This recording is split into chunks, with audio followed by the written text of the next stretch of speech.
Rosée des vallées, des fleurs délicates. Chapitre 62. Moi, Albéric, moine cistercien. Isco retrouva Ambrosius et Marcus là où il les avait laissés. Inquiets, fébriles. Les deux hommes étaient entourés de masses de documents qu'ils dépouillaient avec minutie. Personne n'est venu ? L'homme du couloir, une fois, dit Marcus. Mais je l'ai renvoyé vertement, comme tu m'avais dit de le faire.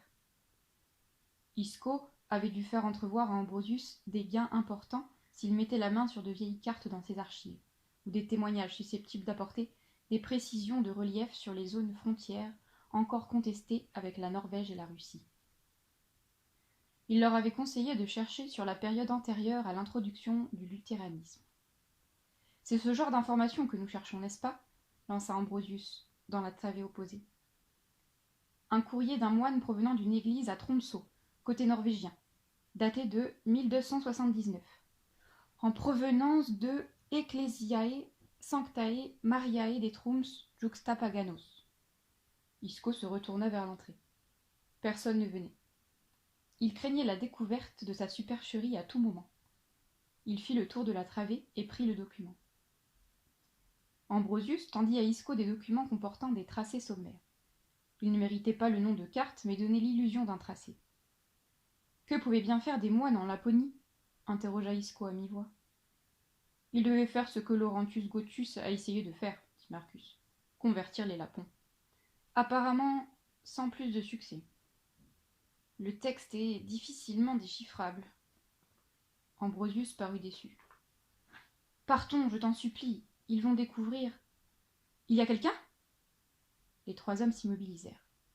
Était-ce l'archiviste, rentré de déjeuner, ou quelqu'un d'autre ? Les pas s'éloignèrent. Par pitié, nous ne trouverons pas mieux. Encore un peu. Ils continuèrent à décrypter les feuillets un par un, dans le plus grand silence. On allait sûrement venir. Marcus lui tendit à son tour une lettre alourdie d'un sceau, adressée au pape et datée de 1517. Elle était signée d'un archevêque dont la signature occupait un bon tiers de la page. Était-ce une copie ? Elle était plus facile à déchiffrer.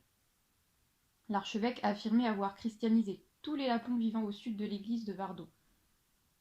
Vu la taille de sa signature et l'affirmation de l'archevêque, celui-ci devait avant tout se soucier de sa propre personne plus que de l'âme des Lapons. Sûrement fantaisiste, chuchota Isco. Mais ça dit la volonté d'évangéliser la région. La clarté commençait à baisser. Il ne pourrait bientôt plus lire. Il fallait se résoudre. Allons-y, dit Isco aux deux hommes. Ambrosius poussa un soupir de soulagement. Par le Seigneur, ta première parole sensée de la semaine. Attends. Marcus tendit encore une lettre à Isco. Ô Christ, prends pitié de nous, gémit Ambrosius. Cela vient encore d'une église dédiée à Marie, dit Marcus. Monasterium Sanctae Mariae de Tuta Insula. Isco prit la lettre lorsque la porte de la salle fut ouverte d'un coup brusque. Quelqu'un ? De nouveau les trois hommes se turent. Ambrosius supplia Isco des deux mains. Ce dernier mit son doigt sur la bouche. Mais ça ne suffit pas. Fouillez la salle ! Retenez-les le temps que je les lise, ordonna Isco. Ambrosius prit l'air paniqué. Marcus l'attrapa par le bras et l'entraîna à travers le labyrinthe pour déjouer l'attention des arrivants. Isco recula au fond de la salle, les yeux fixés sur la lettre. Celle-ci était écrite en bon latin, plus facilement déchiffrable. Le brouhaha à l'autre bout de la salle cessa aux oreilles d'Isco. Il plongea des siècles plus tôt. Moi, Albéric, moine cistercien du monastère de Tautra, parti le 20 janvier 1312 de l'île de Tautra avec la bénédiction de l'abbé Henri de Murviel. Je m'adresse à vous, ô très miséricordieuse Vierge Marie, qu'on n'a jamais entendu dire qu'aucun de ceux qui ont eu recours à votre protection, imploré votre secours et demandé votre intercession ait été abandonné. Animé de cette confiance, je me réfugie vers vous, ô Vierge des Vierges, ô Marie, Mère de Jésus-Christ. Je viens à vous, je cours à vous, et, gémissant sous le poids de mes doutes, je me prosterne à vos pieds. Ne rejetez pas mes prières, car pour porter la vraie religion en votre nom, j'ai affronté des pays au-delà des pays, des êtres au-delà des êtres. des tourments au-delà des tourments. En votre nom, très sainte Mère de Dieu, j'ai porté la divine parole en Laponia, et par ma vie, l'esprit de votre grâce a touché ces pauvres âmes perdues qui vivent dans l'ombre de montagnes géantes. Isco dut s'arrêter, mais il en avait assez lu. Marcus et Ambrosius se trouvaient devant lui. Il eut tout juste le temps de plier la lettre et de refermer l'armoire. Deux pasteurs firent leur apparition derrière Ambrosius et Marcus. Le diacre Père Sari les suivait. « Que faites-vous ici » demanda le plus jeune pasteur d'un ton autoritaire. Isco se tourna vers Ambrosius, qui rougit et commença par bafouiller avant de retrouver son aplomb. « Nous venons du département de cartographie et de cosmographie royale de Stockholm. Nous cherchons de vieux rapports de moines qui ont parcouru la région bien avant nous, qui pourront donner des indications sur les zones d'intérêt pour la couronne, ce que nous pourrons explorer afin d'actualiser la carte de notre royaume de... Vous n'avez pas à fouiller dans ces documents-ci. » Des hommes en armes firent à leur tour irruption dans la pièce. « Mais puisque je vous dis que nous sommes en mission pour...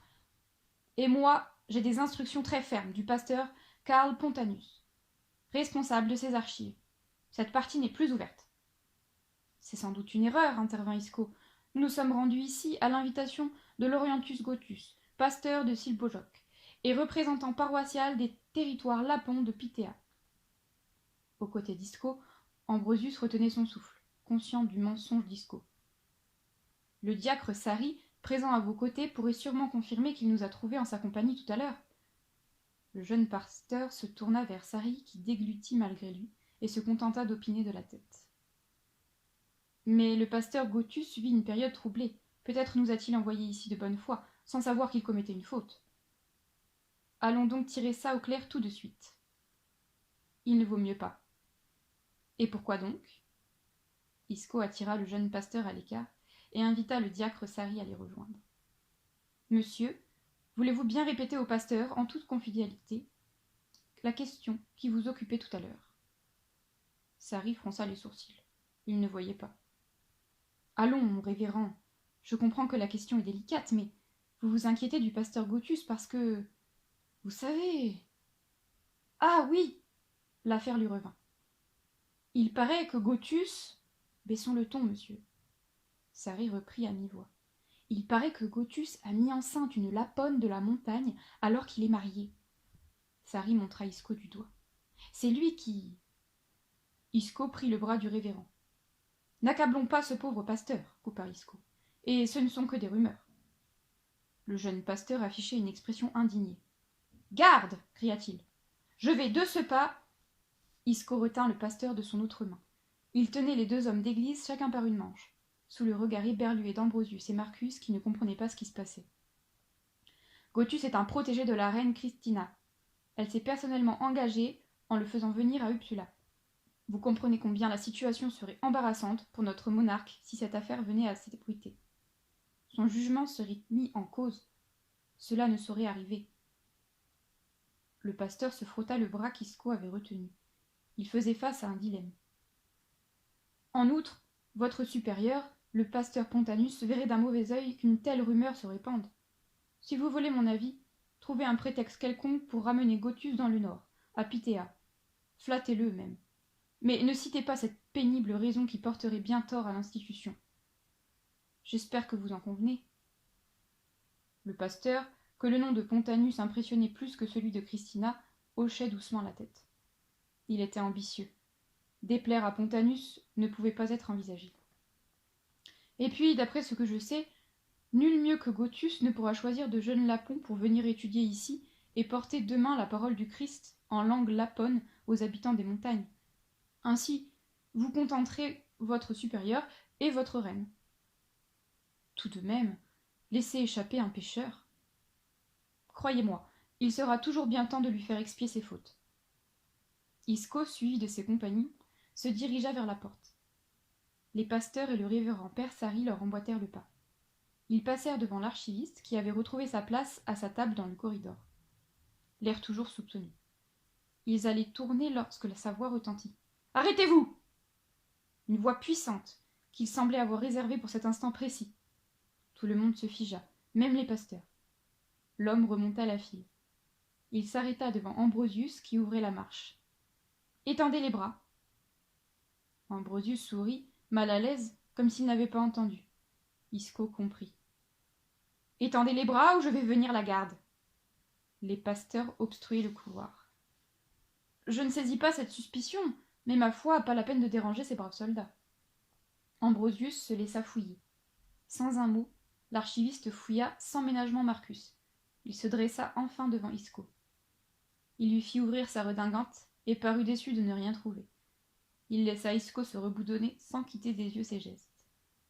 La main de l'homme se plaqua sur son avant-bras droit. De l'autre main, il plongea dans le large revers de la manche, décoré de dentelles. Sans quitter Isco des yeux, il en tira la lettre. « En mission pour la reine, vraiment !»